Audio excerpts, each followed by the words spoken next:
Hi everyone, my name is Jackie Jensen. I am an assistant adjunct professor here at Tyler GAID, and today I'm going to be showing you a tutorial on how to use the select and mask features in Photoshop to select subjects with a complex background such as hair. The first thing we're going to do is open our image in Photoshop. I went to Unsplash.com, which is a free use photography website that allows you to download and use images however you would like, including in any of your student projects. It's a great tool. It has really high quality photography, and pretty much anything you could possibly need for a project is most likely going to be on there. So I went ahead and just used that website, and I found an image that had a more complex hairstyle. So something that has a lot of light coming through the hair will be more advanced of a mask than something that is more solid. So I wanted to show you a more complex mask to show you that it's actually not as hard as it might seem. So if you're super intimidated by Photoshop, or this is the first time you've ever heard of the select and mask tool, after this tutorial, hopefully you feel more confident in it and you can see that it's actually pretty simple and only requires a couple steps.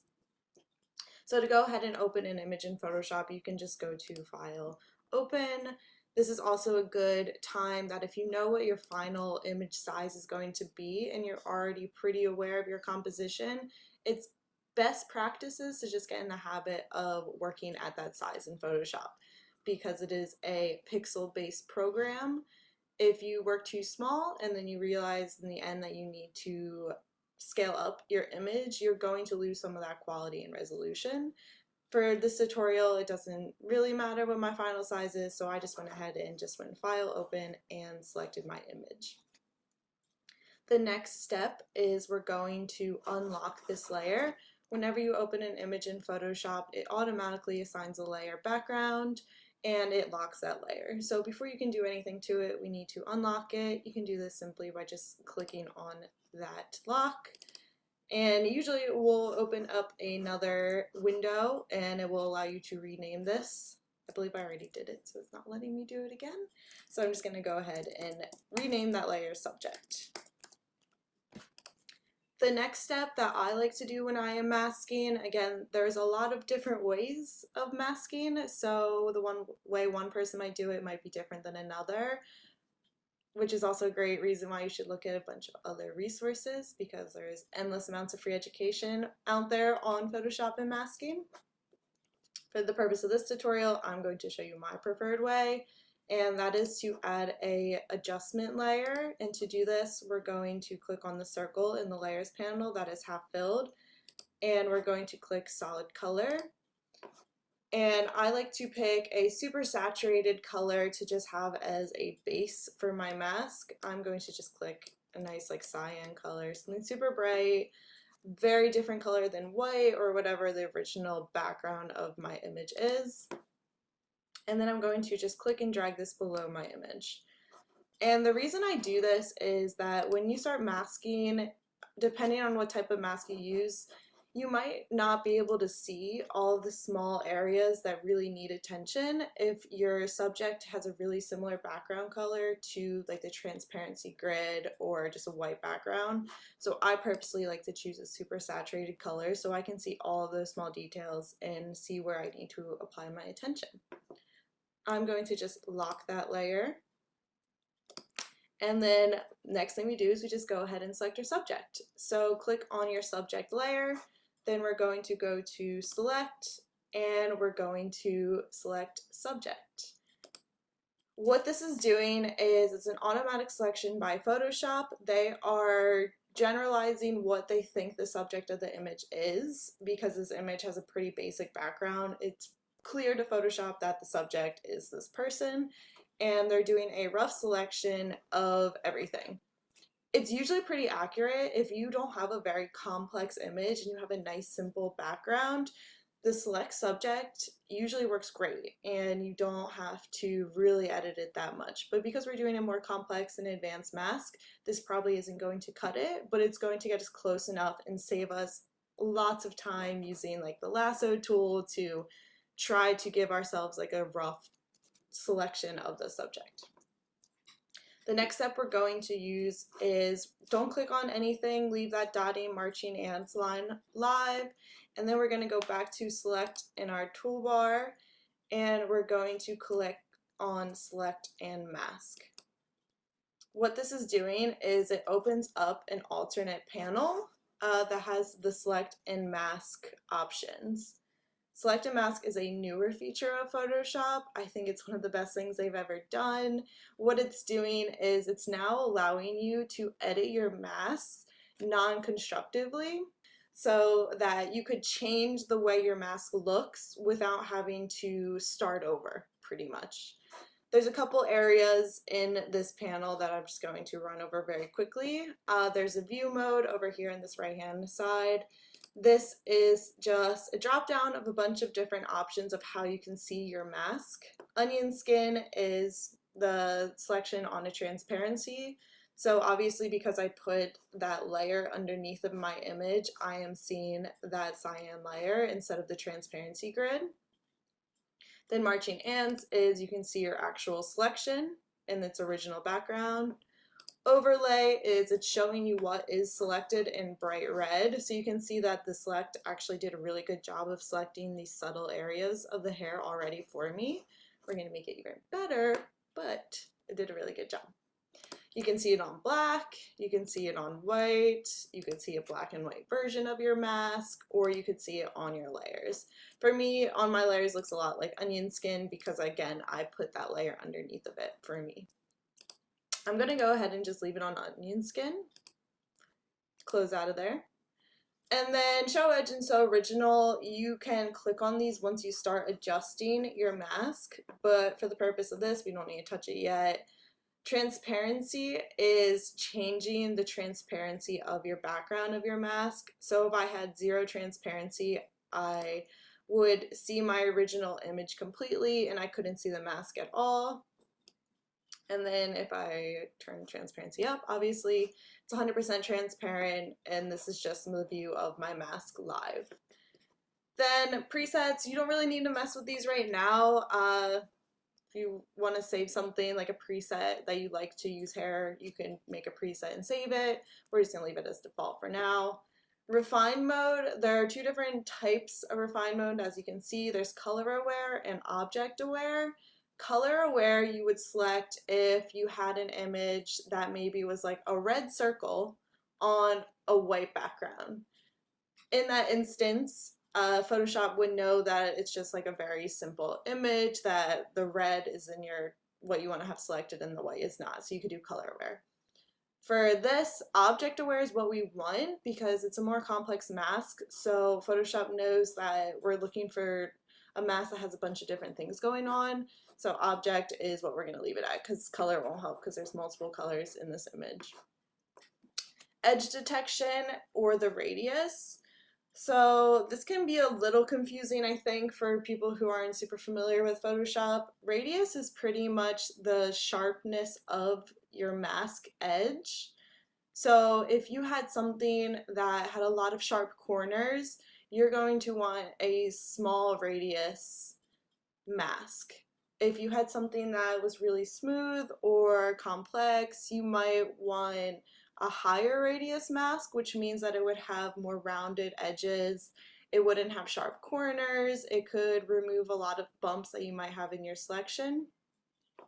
I personally like to rely on Smart Radius. What it does is that it understands that you have a complex image that might have varying degrees of sharpness in the image. For instance, some parts of the hair are crisper, and like her earring, for example, that's a crisp edge. But then there's areas in her hair that's a bit feathered that I don't really want a really crisp edge because I want it to blend into the background a bit more. And using the Smart Radius tool, Photoshop will automatically determine which areas should probably be sharp and which shouldn't, which is great. The smooth tool, same. I like to kind of refer to Smart Radius to do most of the work for me, but again, you can mess with these. So smooth tool is just if you made a manual mask and it wasn't perfectly smooth, or you didn't follow a curve completely and there's a bunch of like ridges, you could turn your smoothness up and it would smooth that out for you. Feather is really nice. This is new to masking that you couldn't do before. What it's doing is it's applying a Gaussian blur to the edge of your mask. And what that does is if you have an area, like for instance, back here to the left side of her hair, you can see that it's sort of blurred and it doesn't have as sharp as an edge as her shoulder might. So feathering, if like the whole image was more of a blurred edge, you could add some feather to it and it would blur your edge into the background and it wouldn't cause any deconstructiveness to your actual mask itself. That would stay the same distance.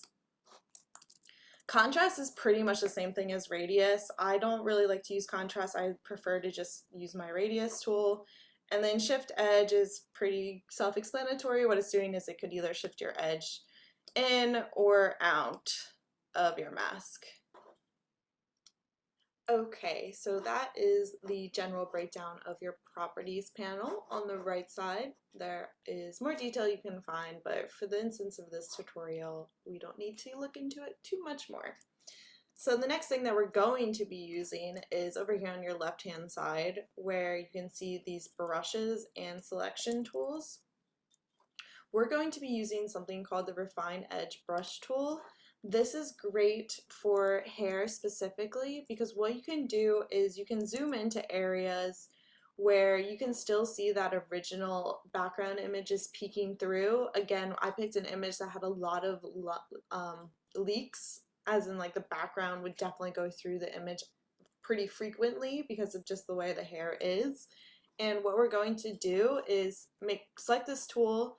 You can adjust your brush size like you can for any brush in Photoshop. I like to keep it on 0 hardness. I'm just going to keep it about like a mid-size because I'm going to do this for speed, and you might want to do this with a smaller brush and be more accurate, but for the instance of this tutorial, we're just going to do it quick and dirty. And what I'm going to do now is I'm just going to paint over some areas where I see like that original background peeking through. And what it's doing is redefining that edge. So Photoshop is seeing that background, realizing that that background color is not what I want, and it's removing it, but keeping most of the details of the darker hair. You'll see a lot in masks. To have better and more accurate mask, contrast will be your friend. So whenever there's a contrast between the background and the foreground, your masking can sometimes go quicker and easier. Again, I'm doing this quick, so I'm doing large areas at once. You might not want to do something this big of a brush. You can get much more detailed. Photoshop is very good, but if you do too big of a brush, you'll start getting a little bit of funny opacity, like right here, that sort of made the whole area of the hair lighter, which won't look very accurate, but it's okay for now. And we'll just go ahead and try to remove anywhere where that white background is peeking through.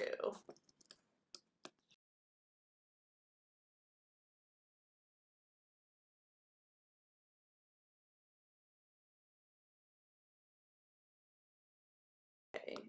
You can see right here specifically the mask didn't do that great of a job, but with this brush, hopefully it will very quickly make the mask more obvious and your hair won't look as cut out. I did, it looks like, lose some of this hoop earring. So instead of using the Refine Edge brush, I'm going to just select the regular brush and I'm going to paint back some of her hoop earring. The reason I'm not using Refine Edge is because the hoop earring is in the background that I want to get rid of. So just using your brush tool will help you have a more accurate selection. And then once you have parts of it back, then you can use the Refine Edge, go over that again, and Photoshop will blend in that edge for you.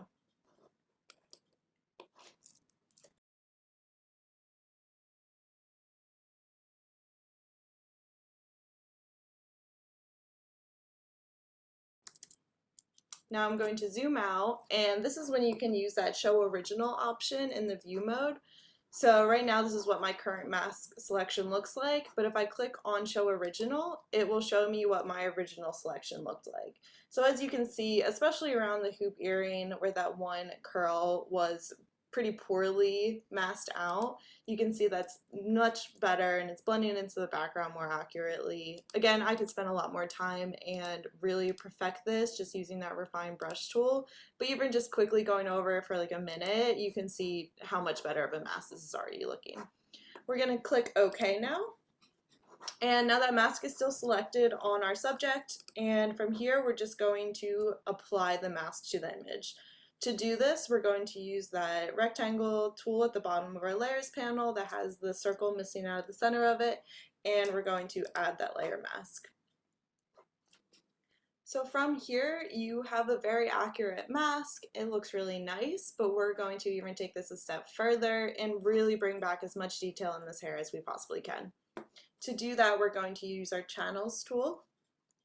So the first step to start the channels process of this tutorial is we need to temporarily disable the mask we just made.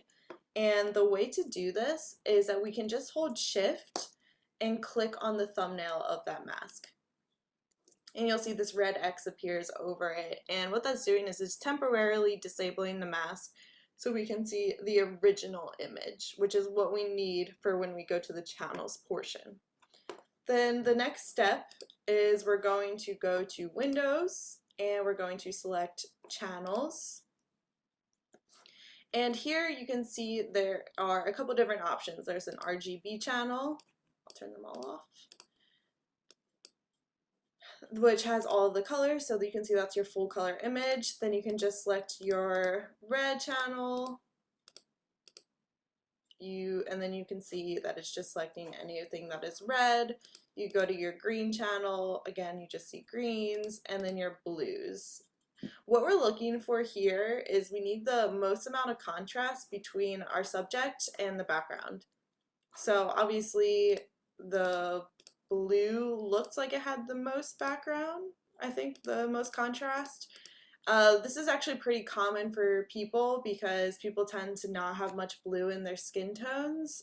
So whenever you're looking for a big contrast between background and foreground, it's usually going to be your blues channel, as long as your background is pretty minimal. So this is pretty good, but we're actually going to want to up this contrast even more. So what I'm going to do is duplicate this blue channel. And to do it, I'm just going to drag this blue, click and drag, and I'm going to take it down to this square with the plus sign in it, and it's making a blue copy of my channel. Now from here, I want to bring up a layers adjustment. To do this on a Mac, it is Command L. If you are on a Windows computer, I believe it is Windows L. And what we're going to do now is I just want to increase that contrast between the hair and the background. So I'm going to push the blacks up, I'm going to bring the whites up, and obviously the image isn't going to look good. We're not going for image quality here, we're going for contrast, because the higher contrast we have, the more we can see that hair detail. Once I think it's pretty good, like this looks pretty good to me, I'm just going to hit OK. And then the next step is to select this channel. The way you can do this is very easy. You just have to have this layer highlighted, and then we're going to just click on the circle with the marching ants down at the bottom. This is very important to note. This selection is selecting the lightest areas of the image. So we don't want the lightest areas, we want the darkest areas. So what we need to do now is inverse our selection. We can do this by just going to select and inverse. So now the darker areas are selected. Now the mask is loaded into our cursor. All we have to do is click back to our layers panel. We're going to unhide our original mask by holding Shift and clicking on that thumbnail again. Then we're going to click on that thumbnail again so that we can see it. And I'm going to zoom in so you can see this detail happening better. And what I'm going to do is, you can see the marching ants, so that is our blues channel layer selection loaded. to me it's distracting, so I like to hide it. To hide this, you can just hit Command H. If it's the first time that you're hiding something on Photoshop, usually a window will pop up that says like hide extras or hide Photoshop. Just make sure you don't select hide Photoshop because obviously we want to see Photoshop when we're using it. But if it's not the first time, it will just automatically hide your selection for you. And now what we're going to use is the brush tool in Photoshop. Again, you can adjust the size of the hardness. I keep my hardness all the way down at the bottom to 0. And now we're just going to start painting on that layer. So again, our layer mask is selected, and I'm just going to start painting back some of the detail in the hair. So as you can see, it is bringing back some of those details.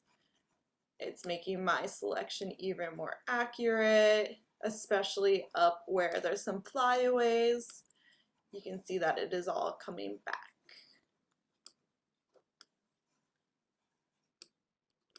This is also sort of, especially right there, you can see all those flyaways are back into the image that weren't before.